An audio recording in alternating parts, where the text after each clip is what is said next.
Hello everybody, it's your boy N here. I'm coming at you guys with another YouTube video. Let's talk about this this interview from the developers. It's something that came out recently and it's got some content. So let me adjust my webcam slightly and let's talk about it. So the first thing that I want to talk about from here is in fact going to be the it's going to be this. So the developers are talking about the story, nothing major and stuff like that. It's kind of dunking on characters, but like that's nothing we didn't expect. However, this is when this is where the interview becomes a little bit strange and, well, sorry, let me rephrase that. This is when the interview becomes kind of crazy. So the gimmick of the action can be divided into attribute adaptation and heavy armor objects.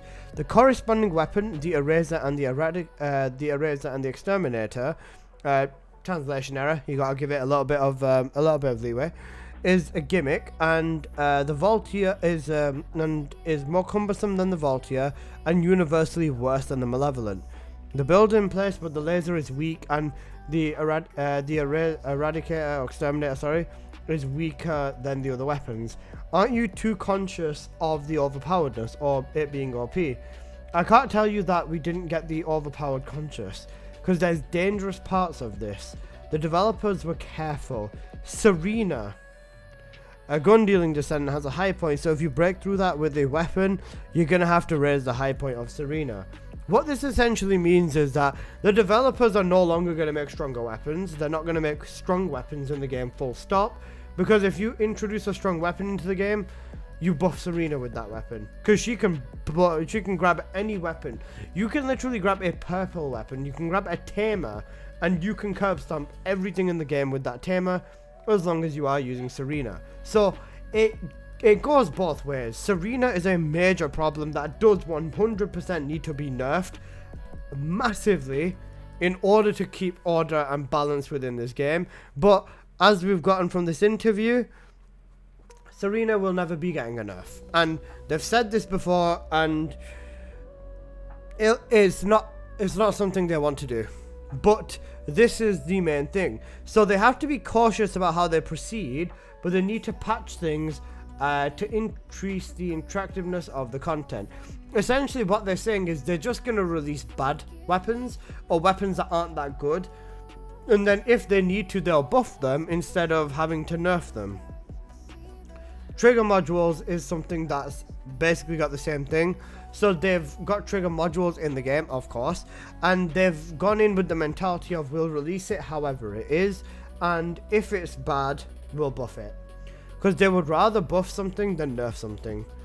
And this is something interesting. So with Serena's gun deals overwhelm. Serena's gun damage overwhelms all other damage. The top priority is for successors to follow suit and then come up with counter the squeezing Serenas. So countermeasures to Serena. When Serena is confronted with counter in resurrectionary situations, she'll say, "What are you gonna do with this?" No idea. But you're gonna think about it, right? And they would like to make sure that they want to balance first, especially the successors of Serena, to basically enjoy no matter what kind of successor challenger the field would be. Now, I think what they're trying to say is we're trying to make sure that everyone else that we buff up to is similar to Serena's level, and that it'll be an equal playing field for all Descendants. This is not going to be possible. Serena is quite literally a one-man army. She has infinite damage with her fourth ability, and well, not infinite, but a ridiculous multiplier. She can fly, she can instant reload, she can debuff, she can regenerate ammo, and she can do all of this on her own. She doesn't need anyone else. You have to go crazy with buffing every single Descendant in the game if you want them to even be close to that. The way I see it, they absolutely need to nerf Serena. There is no other possible way for this game to stay as good as it is long term. And even this, did you suffer during Ines? And they start laughing. And then the developers say it's such a sad story. And then they laugh at it.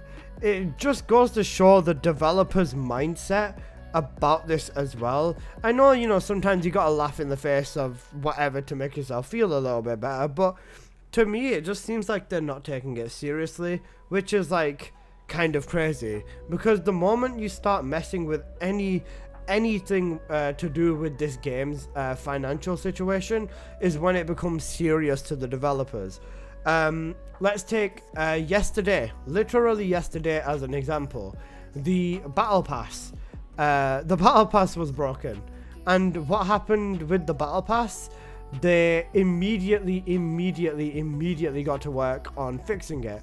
So for those who don't know, this is a quick video for myself if it does decide to load. What you were essentially able to do is you'd complete a second challenge on your battle pass. So you'd stack 2 of your accumulative challenges, and then you just teleport location, and you would just level up every single time. It had no limit to it. So there you go.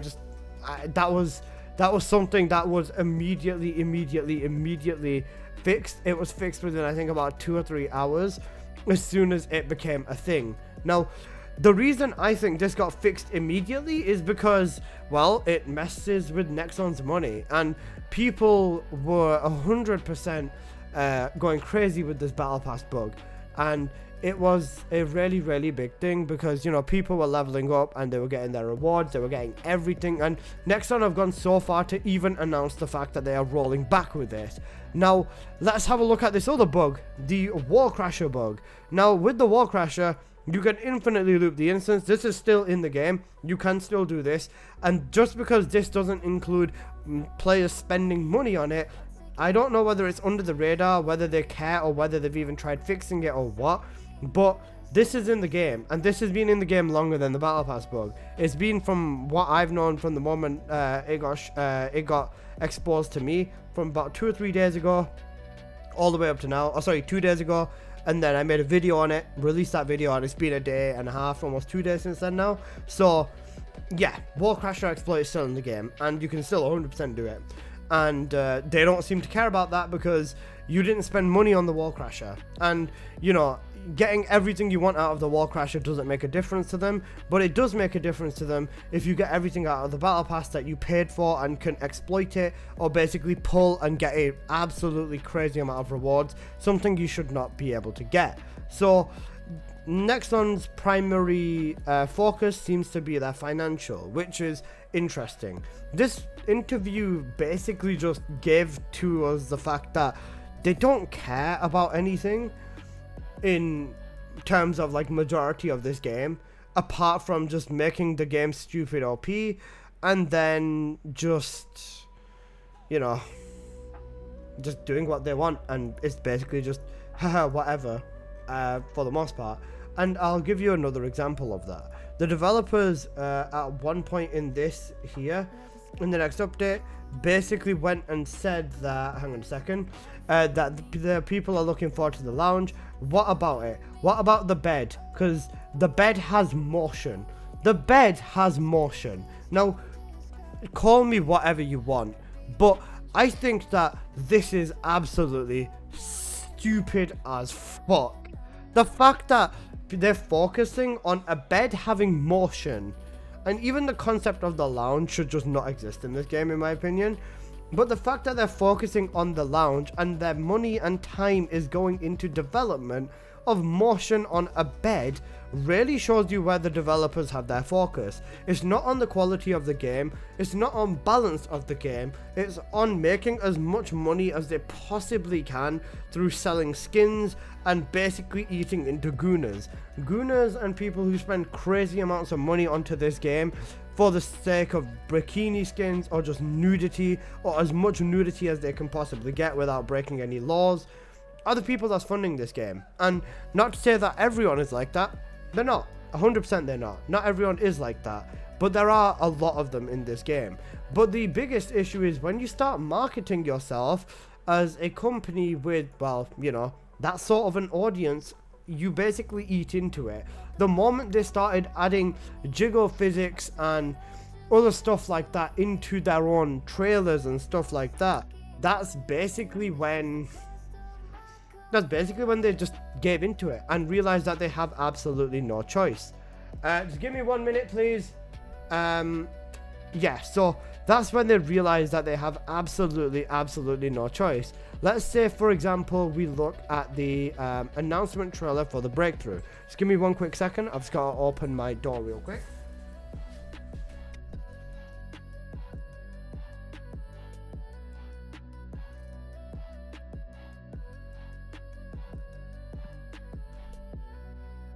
My mum made me herbal tea because I asked for it. This is peak. If I ever see a DM, I'll kill your whole family. The only time leave Real Asian Robot alone, guys. If it's literally life. Okay, back to what I was saying. If you do have a look at the type of audience that they focus on, it's something like this. This trailer was, well, one of the trailers that they released at the time, and this is a central part of the trailer.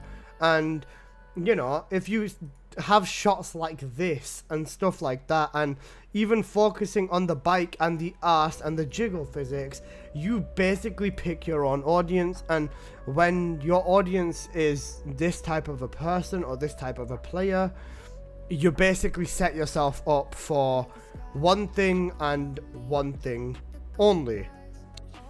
You set yourself up for gooners to be attracted to your game. And the sad part about this is that the first Descendant is a game that has ultimate levels of potential. The potential in this game is actually ridiculous. If we were to talk about you know, what could have been possible for this game, they could have genuinely had so much of the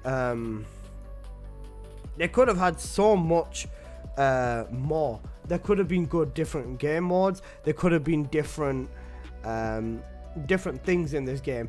The potential that they had was just there. The groundwork was laid. They have Unreal Engine 5, very good graphics, a team that is more than willing to listen, and stuff that we've seen in the past. The fact that they basically just look at all of this and say, haha, fuck it, let's focus on wanking, is a disappointment, and it's not right for the game anyways. It's definitely a letdown. And even this is basically what I saw as well as an example. So let's just search up Serena again so I can find it. There you go. We're not trying to create content that requires support. I don't think it fits into our game. Skill buff Luna, Enzo, skill buffing Nell, Sharon are 4 Descendants that they've been working on all throughout the last year.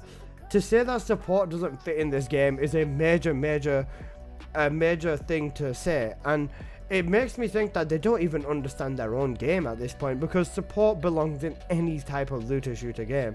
No matter what game you're playing, you'll always have different roles.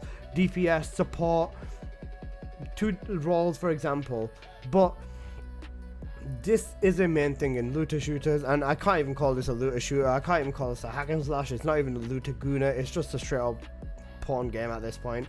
And yeah, it's gonna keep eating into that direction unless something changes, and I don't think it will. The fact that they said here, I like Serena's firepower so much that I can't do it anyways, I think what they mean is that we can't nerf Serena because we enjoy how she plays. That is an example of them caring about what they want to do instead of what is good for the game. Serena should not be as far ahead as she is to the other characters. Even pulling it closer, long term, this is not viable for the game. Being completely honest, I did have a friend who can read Korean translate a little bit for me, so I don't know where it is in this interview, but they said that they can't nerf Serena, as in they literally do not know what to do to nerf Serena, which is like crazy. I'll give you guys a few examples. Get rid of the debuff on her 1 and ammo regeneration. Stop the instant reload on her 3rd ability, change it to a reload speed modifier instead. Cut her damage on her 4th ability down to like maybe 10 to 15% of what it is now, and she'll still be ahead of everyone. Serena is insane fundamentally, and she can do everything. There's no need for every other character in the game. And where it is right now, it's basically Ghost Arena or go home, because you're not going to get anything else out of this game, which is the major thing. This interview basically, it's just not a good look for them, I think. And obviously there's probably a lot of translation errors and stuff like that, but overall it's made me have a lot less faith in the developers, because this is what they will focus on. They will focus on the bed having motion. It's just very disappointing to myself. They talk a little bit about Luna, how they're going to get rid of stuff, and how apparently it's difficult to press WASD and the skill keys. Rebind your skill buttons to 1, 2, 3, and 4. You will be perfectly fine. Ultimately, I think this developer interview is the beginning of the death of the first Descendant, because they're never going to nerf Serena. They're just going to keep eating into Goonery, and everything that they've said in this interview, or a lot of the things that they've said in this interview, basically confirm that they don't want to change or don't intend on changing. So I think that this interview is not a good thing overall, and yeah, that's basically my take on this interview after reading it properly. And even the fact that they say the swimsuits is 1, 2, and 3 are very popular for skin reactions. So, you know, swimsuits are being the absolute most used skins. Tells you a lot about the audience and stuff like that. So, yeah, there you go. That's basically my take on the interview. This game might very potentially die if they don't start fixing the balance and stuff like that. Or, you know, plan B, they should just, you know, delete everything, delete the Albion, delete the Axion, delete all the dungeons, and just, you know, just keep the lounge. That's all we need. That is all we need, right, people? Please fix this game. There's so much potential, and I want to see this game grow like a lot of others. So yeah, that's been my take on this entire interview. Definitely not a good interview. I'll see you guys in the next one. Peace.